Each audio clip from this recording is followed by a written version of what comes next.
പത്മജ വേണുഗോപാൽ മാറുന്നു എന്ന് പറയുന്നു. കോൺഗ്രസിനെ ബാധിക്കുമോ? അത്ഭുതമല്ലെന്നേ. കോൺഗ്രസ് എന്ന് പറയുന്നത് BJP ഇപ്പം ഒരു ഫാമായി BJPയിലേക്ക് ആളുകൾ റിക്രൂട്ട് ചെയ്യുന്ന ഒരു ഏജൻസി ആയിട്ട് പ്രഖ്യാപിക്കപ്പെട്ട സാധനമാണ് കോൺഗ്രസ്. KPCCയുടെ പ്രസിഡന്റ് പണ്ട് പറഞ്ഞില്ലേ, എനിക്ക് BJP പോകണമെങ്കിൽ ഇവിടെ ആരെങ്കിലും സീറ്റ് വേണോ എന്ന് ചോദിക്കപ്പോൾ അത് എല്ലാവിധ സഹായവും സപ്പോർട്ടും ഞങ്ങൾക്ക് ഉണ്ട് എന്നല്ലേ ബാക്കിയുള്ളവരുടെ ധാരണ. അങ്ങനെയാണോ CPM നൂറുകണക്കിന് ആളുകൾ മറ്റ് സ്ഥലങ്ങളിൽ നിന്ന് പോകുന്നു. അതൊരു വാർത്താ ചാനലല്ല, ഒരിക്കലും അല്ല. നല്ലൊരാളെ ഇവർ പറയുമ്പോൾ ഇവരുടെ കാര്യങ്ങളൊന്നും ആലോചിക്കും. ഇന്ത്യയിൽ ബാക്കിയുള്ള ഇപ്പൊ BJPയുടെ നേതാക്കന്മാരാരാ? കോൺഗ്രസിന്റെ PCC പ്രസിഡന്റുമാരാണെന്നേ.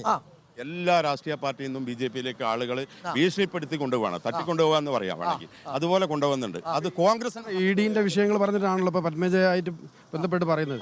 ഇപ്പൊ ഈ പത്മജ വേണുഗോപാൽ BJPയിലേക്ക് പോകുന്ന സമയത്ത് സ്വാഭാവികമായിട്ട് ഏറ്റവും സന്തോഷിക്കുന്ന തരത്തിലാണ് ഇപ്പൊ CPMന്റെ പ്രതികരണം വരുന്നത്. സന്തോഷിക്കുകയാണ്. ലോകത്തിലെ ഏറ്റവും വലിയ ഒരു ജനാധിപത്യ മതേതര പ്രസ്ഥാനമായ കോൺഗ്രസ് തകരുമ്പോൾ CPM സങ്കടപ്പെടാൻ സന്തോഷിക്കരുത്.